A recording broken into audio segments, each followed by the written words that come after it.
Hey everybody, welcome back to the Food Dude and Friends. I'm here with Julie Porter Scott. How you doing, Julie? I'm good. How are you? I'm better now. Now that we're here, we're convened in the KOSU studios for the last time, I think. I think in the so. Studio. We'll be in the new studio That's right. by the next episode. Keep an eye out for that. Let's start out with some news today, Jules. What do you think?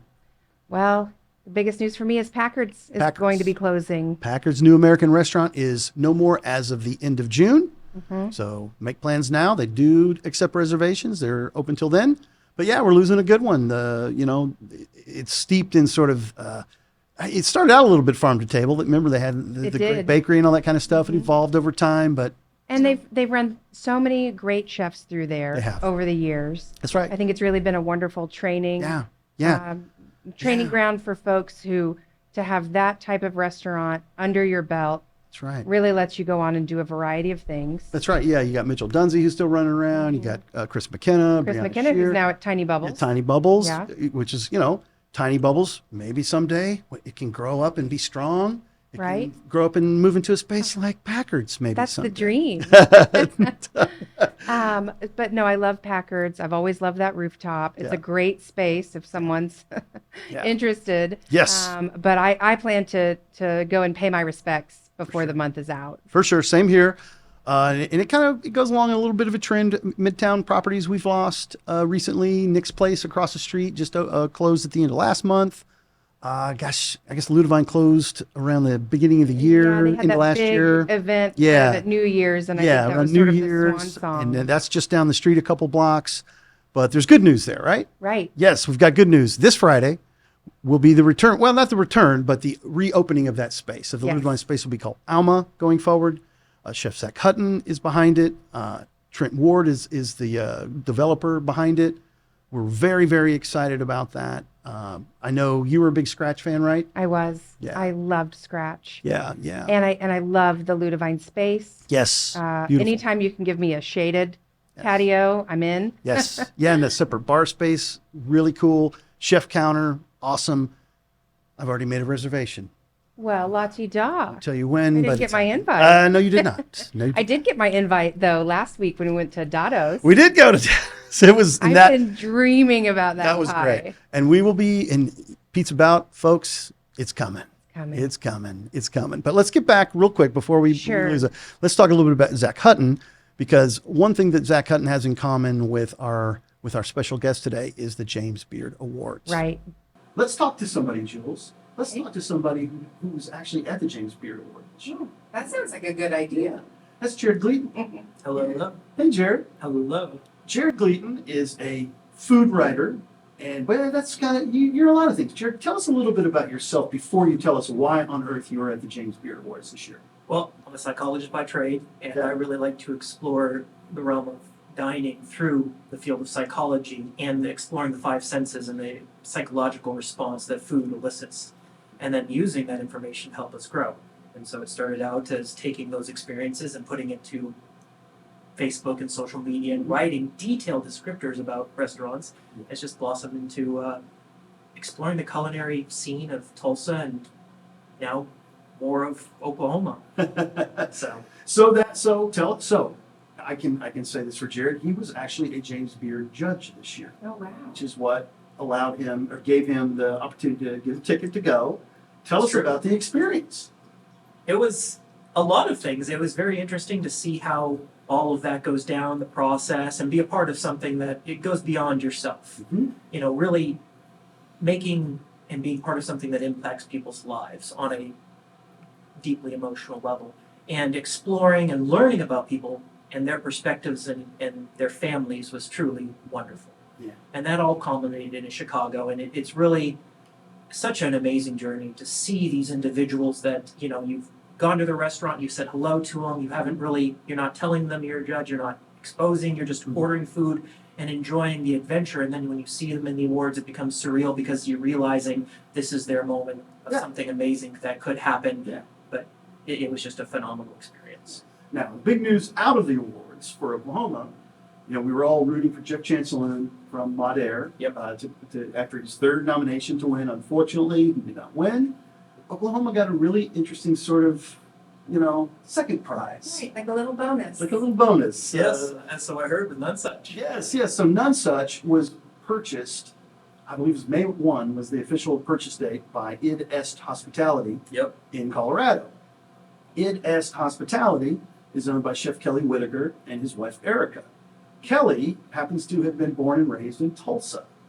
And when he bought Nonesuch, he essentially made Nonesuch a member of the team that was nominated for Outstanding Restaurateur in America. Not only nominated, but winner of Outstanding Restaurateur in America. That was incredibly exciting because Oklahoma, you could say, now has had 3 big representatives, especially last year and the year before, and now hospitality. Bringing something and that type of recognition to Oklahoma is really incredible, since I firmly believe Oklahoma's going through a food revolution, so to speak. It's a renaissance. Yes. We're in a renaissance period here, and it's my belief personally that Id Est is going to spearhead that going forward. I mean, I had an opportunity to visit with Kelly about a week before they won, and his fermentation specialist, Mara King, and when you listen to those people talk, it's inspiring. Their approach, because it isn't just about making things taste good. It's about an approach to your life and the business that you're in, and being more efficient, and taking a good look at the tools and the people that are around you and being more efficient with how you can use it. And that was something very impressive about Nonesuch when I was there a couple months ago before it was purchased. It's elevating not just the ingredients, but it's Oklahoma ingredients. They pride themselves on providing and elevating what's in this state already and bringing it to a different level, and that's simply incredible. That's Id Est through and through. Folks, you can go back and listen to the acceptance speech that Kelly gave and Eric, and it was phenomenal. And he talked about some of those principles. That the whole idea that what they're known, they have 2 principles that really grabbed people's attention, and it came down to fermentation and milling, which are 2 things you don't usually associate with restaurateurs. And they have brought those principles here to Oklahoma. Yes. Mara teaching, I've talked to so many people who attended that fermentation workshop that she did for people from other hospitality groups. And it's things like that that will really continue to raise the bar in Oklahoma. Absolutely. And it's just such a generous, cool thing to do. It is. But it just makes me so hopeful about everything that's going to go down in Nonesuch. You have to be hopeful when somebody comes in with that spirit of community, who's an outsider. But the beautiful thing is he really isn't an outsider. He's an Okie. When I met him that day, I met his parents were there. His grandmother was turning 100 in Broken Arrow that weekend. So this is an Oklahoma guy whose principles, who's as a chef, are aimed at finding cuisine. What does it mean to live in a place? What does it mean to eat and live in a place? So we will embrace that. And that is so important, I think, for Oklahoma, because so many times, and it doesn't matter the field, whether it's education or being a chef, we have talent here. There's talent that is locally grown, that is nurtured, that can compete what I believe are Michelin star caliber restaurants, as evident by we're winning James Beard Awards, but they leave the state and then they don't come back. So to hear him come back, that is huge. It's just, I can't wait to see where this thing goes. And on that, I failed to mention this. I haven't written about this yet for the newsletter yet, but I did make it to the Den on Wednesday, and I popped in with Garrett Hare, and we did a little tasting, and it was really fantastic. And it really did, the experience that I had delivered on the promise that was made from the beginning, which is this is going to be a bit of a workshop. So through the courses, everything was really interesting and very innovative, but some were stronger than others, and some were clearly not. They're just in their opening stages of being composed into a final dish. Oh, absolutely. And then it was kind of fun to sort of like take part in that, and the chef actually asking you, now let's talk about this dish. What were your experiences with what's your feedback on it? And so I think people in Oklahoma will really, it's like you're being made part of the team. Yes, and that's, so when I was in Chicago, I dined at Michelin star restaurants, and one of the premier features of those restaurants is a chef's table, where the chefs actually come out, introduce themselves, give you the dish, describe the dishes. And when I went to Nonesuch, and it sounds like just like it continues, the chefs bring out the dishes and explain the dishes. That's a personalized touch. That is beautiful for atmosphere and service that is something that Oklahoma, I feel, needs more of. And it's something that happens for a few places in Tulsa, which is really nice. And to see that in Nonesuch with what is going on and with the caliber of people now owning it, it's exciting. Super. And I actually love the fact that he has a Tulsa connection and not an Oklahoma City connection. Yep. And he's operating in Oklahoma City. Right. So it almost feels inevitable that that he's going to find a way to spread his wings over to Tulsa. It's just inevitable. So There's something really charming about a chef and an organization giving you a glimpse into their world through their food. And it's I think a tasting menu is, and I've talked this about many times, it always has a theme to it. Can you just see what the theme is? Is it clear? Is it coherent? It's almost like a symphony. High notes, middle notes, end notes. Where does it all fall? And so, you know what? It's rare that you come across a perfect tasting menu, and that's the beauty of it, the discovery and the journey. it's a live act. Yes. And it won't be the same twice and all that stuff. And hopefully it gets better, or at least more interesting, or interesting in a different way. But it's just a different style of dining that Oklahomans, they've embraced it thus far. Nonesuch has had success. Gray Sweater obviously has done really well, and now with, like I said, guided with these hands, it's going to be more than just a really cool restaurant for people to check out. It's going to be something for the entire the local industry. Mara's demonstration was just a piece of that, and I can't, like I said, I can't wait to see where they're headed next. But what I would like to know next from you, Jared. Yes, sir. I'm sure Jules, you'll agree. Is where should we be eating in Tulsa? Tell us about where the kids over here on the west side. So whenever I think of Tulsa and I think of food, and just like we were talking about the experience, you can't go wrong with Lisa Beckland at FarmBar. And they have offered tasting menus and prefix menus. It's an incredible experience. They also offer an experience akin to Nonesuch out at their farm in Depew. There are some new restaurants, though, that are hitting the scene. The first up has been open for a couple months, is Noche. Yes, I mentioned. I had a little bit at what was it called?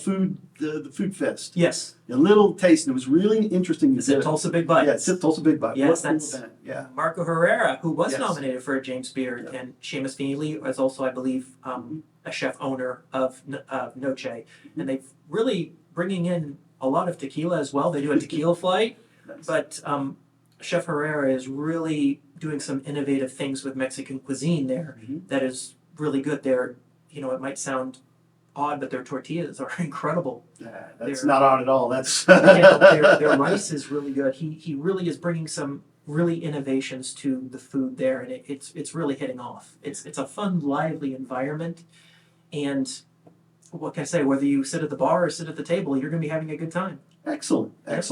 So, what is there anything coming down the pike? And keep in mind too, if there's anything up east, you're actually from Bartlesville, right? I am from Bartlesville, so Bartlesville is going through its own mini renaissance, and really bright, lively ingredients. The first is Nook Decree, he did the Right Chef program at the Price Tower, and he is doing some really innovative things with fresh local ingredients infusing with Cajun. Hillary Camplain, she is, I call her a child of Demeter, fusion of farm to fork, essentially. Take it past farm to table.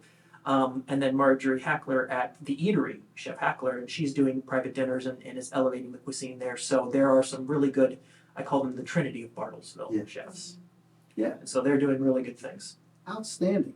That, reminds me, he's saying all this stuff about what's coming up on the east side of the state. We shouldn't, we'd be remiss if we don't mention that we are now 1 week away from Pearl Mesta opening in Skirvin. Yeah. Chef Black's next big foray. So not a lot of detail there yet. Right. He's keeping it all very, very quiet.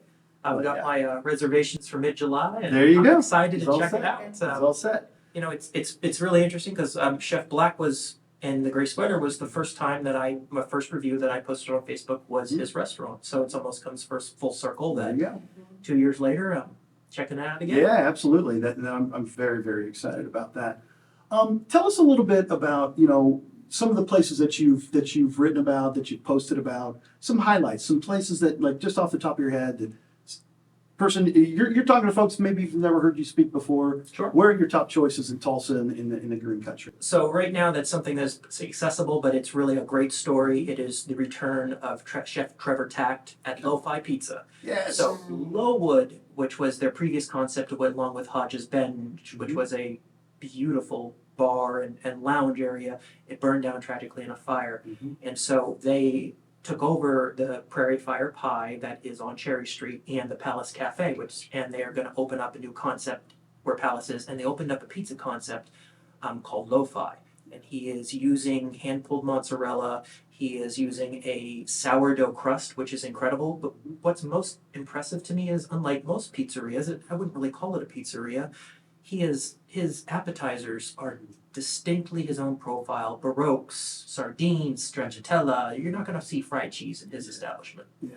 One thing that's really coming that he's about to release that is incredible is he has got his own curing process, and he's going to start releasing cured meats. Oh, nice. Which I don't see too much of in Tulsa. You're ordering out, you're bringing in from different vendors, but he's curing it in-house, which I think is going to elevate to another level. Definitely. So that is, and on the fine dining front, Barron's on First Street, which is owned by the Chandler Group. Brett Chandler has brought in Justin Donaldson, who I believe used to work for Thomas Keller and has ties to Chicago, Minneapolis, and New York. And he's worked at some high caliber restaurants, is really offering what I feel could be that Michelin-esque feel to Tulsa. Yeah. Really refined, really good menu, and he's got some, in speaking with him, I got the opportunity to speak with him, some really innovative things that I see at Michelin restaurants when I was there. So I walked by that place right before Big Bite. I was just blown away at how it looked. It's a gorgeous little space. What type of cuisine is it? Well, it's that is the $1 million question. They talk about that it's a cuisine from all over the place. So Definitely French inspired. Inspired, yeah. You know, and there's some things on the menu, like there are some Japanese dumplings. There's a cornet of chicken tinga, but he's even elevating that and adding some unique twists to it. I just love that it's the Chandler Group doing this. For those who don't know, that's Rib Creek. That is Rib Creek. Yeah, so I love to see when groups that build sort of their war chest on sort of broad audience attractions invest in something a little finer. Yes. And it doesn't have to be fancy. I just like it when they invest in something that's going for something. And I think that it's got amazing potential. It just depends on what direction they want to take it in. In talking with Chef Donaldson, he wants to open up another establishment beside it that offers the tasting menu. And that concept goes back to things that you see in Chicago. For example, Alinea is the main experience, but then you have the aviary, which is the drinks, and then you have Next, which is more accessible. Smith, which is in Chicago, which should own a 3rd star, has the Loyalist below that's more accessible. So if Barron's had the main restaurant and then a tasting, that would be in the same vein as what those Michelin starred restaurants are doing, and a staple, just like Lisa Beckland has the Pew, the tasting experience, but then FarmBar, accessibility. Becomes sort of a multi-pronged approach. And that's so important because, you know, with Oklahoma in Tulsa, you have to meet people where they're at and help guide along where you want them to be. So something more accessible at a price point might get them, let's try the next level, let's try the next level. It doesn't really get much more accessible than that FarmBar burger. Such a good burger. So it's funny, I was at After, which is part of Next, and then the Loyalist, which is Smith, and then Au Cheval. I had those burgers and I compared them to FarmBar. Oh, I might be a little homer there, but you know, there's something to be said about a nice juicy burger cooked to a beautiful medium, and it just coats your mouth. And oh my goodness, Caleb Moore, Christian, and Lisa. We're the buckle of the burger belt, so not Chicago. Au Cheval is well known even in New York. I know. I'm just saying. I'll say this: you can make it's not homerism. Is all I'm saying. Smash mouth burger and patty it up, and it tastes good, but you miss out on that rich beefiness of grinding your own beef in-house. Absolutely. I wanted to ask you a little bit about Dr. Custom. Ah, yes. Because that's one of the places in Tulsa I have not been able to go. Alex Figuera, and it's truly a family experience. His daughter Duda helps. His wife, G, helps as well. Tell us first, because there's I think there's like, tell us about the concept. Because it's like, there's two different things that happen, right? Yeah, so it's in Mother Road Market. Yeah. And that is a place, it's almost like a strip mall on the inside for food. It's where vendors get to, and have fun little concepts. And he offers there a picanha sandwich, which is quite possibly the best sandwich in the Southwest. Now, that's debatable, of course. Yeah. But he also offers pastels, and so he offers things that are accessible. And then I believe once or twice a month, he offers what's called the chef's table. Where up to 8 people go into his kitchen and watch him work as he prepares a 5-course meal and pairs it with wine. Gotcha. And it is... And you've done this. I've done this. I've invited you to the next one. He is booked out until 2025. It is that fantastic. It is that popular, and it's elevated, again, Michelin quality feel to it. Mm-hmm. And you watch the family work and the passion. It is truly amazing cuisine. He's pulling in ingredients from Brazil to add a different spin to it. So it's not just a steakhouse where you just bring out the meat and you're good to go. It's not the Brazilian the churrasco bread. It's not that at all. It's a truly elevated. He is dry aging Wagyu with beef tallow. Yeah, no, that's the way to do that. It is the way to do that. But then he adds cassava and truffles together and pink peppercorns and in different renditions, and it's like, my goodness, what is this? And it's good. Yeah, it's good texture, flavor, everything. Definitely. I will accept your invitation. It's on election night. Well, that is like if we have a country or whatever, the Last Supper. Let's there's nothing better than that's right. Hey, what do I know? Potential sorrows with that's right. Whatever eat a delicious meal and whatever it might be. That's right. That's right. Well, I do love that family concept. Yes. And them all working together. And did Juna did she just achieved an award or a... Yeah, so she got accepted to, I believe it's a course through Escoffier. Oh, wow. And we're really excited for her. Her dessert stood out to me because in talking about the dessert, it was deconstructed. So it's all the new vibrancy of youth in a dessert. Yes, deconstruct. That is I've said it so many times. You can always tell where a chef is in their stages by the level at which they deconstruct their dessert. I think that's very cool. And it really works. And she took an ingredient, kapuki, I believe. And on one side, it was almost like a sorbet that was refreshing, not very sweet. On the other side was a sweet mousse, same ingredient, 2 completely different flavor profiles. And it was simply incredible. And what even goes back to it is I just dined at some incredible restaurants where one of them, it's $550 for this experience, and the desserts were not on the same level as that young lady presented to me in the heart of Tulsa. And I mean that objectively, and I would challenge anyone to try the dessert there and then try her dessert, see what you think. But all of this happens at Mother Road? All they of don't it have happens another kitchen that's... Nope, when the lights go out, wow, they open up, 8 people, and it's you go to them, you ask for the reservation, and I don't necessarily have 8 people on hand, so I reach out to people through the platforms of social media saying, here's an opportunity, who would like to join me? Very good. Tell people how they can follow you there, Jared. So you can follow me on Facebook at Jared Gleaton Eats or Jared Gleaton. I'm also on, TikTok, YouTube at Jared Gleaton. I'm in the process of creating my own website, still working on that. And there'll be a food blog. It'll be jaredgleatoneats.com. So a lot of exciting things going on. I started out just writing reviews on social media. Now I'm starting to do video reviews on YouTube. Oh, that's great.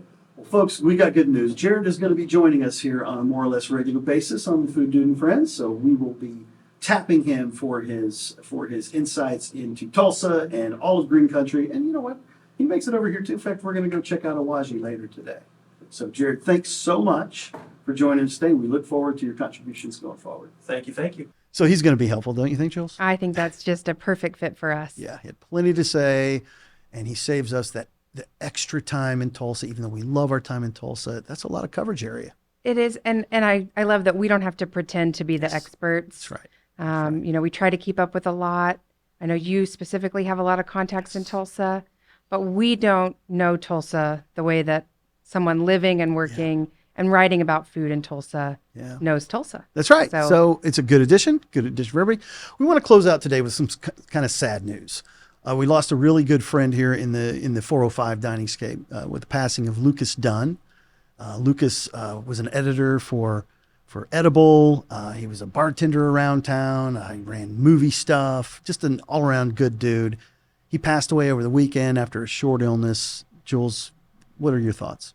I mean, yeah, I think we'd be very remiss not to pour one out for our friend. Yeah. I think for me, Lucas, he was the kind of food writer that I wanted to be. I always loved the empathy that he used in his writing and the way he infused it with humor, and you could just tell his passion and his love for this scene. Of course, I also have a movie background, so I always loved reading his, even just on Twitter, his little, short, quippy film reviews. Yes. So I will miss him as a. I think I've learned not to call people friends that weren't that I wasn't close to, but I will miss being in the universe at the same time as him. Yeah. And miss just his wonderful writing. So That's right. On social media, he went by Fernet Bronco or Broncho in UCO style. And he was not afraid to let the Fernet Bronco flow after shift. And just so funny. Yeah. And really great sense of humor. Yeah. He will definitely be missed. And like I said, get that Fernet Bronco shot sometime soon poured out for our good friend Lucas. Absolutely. We thank you for joining us on Food Dude and Friends. We'll see you next time. Thanks.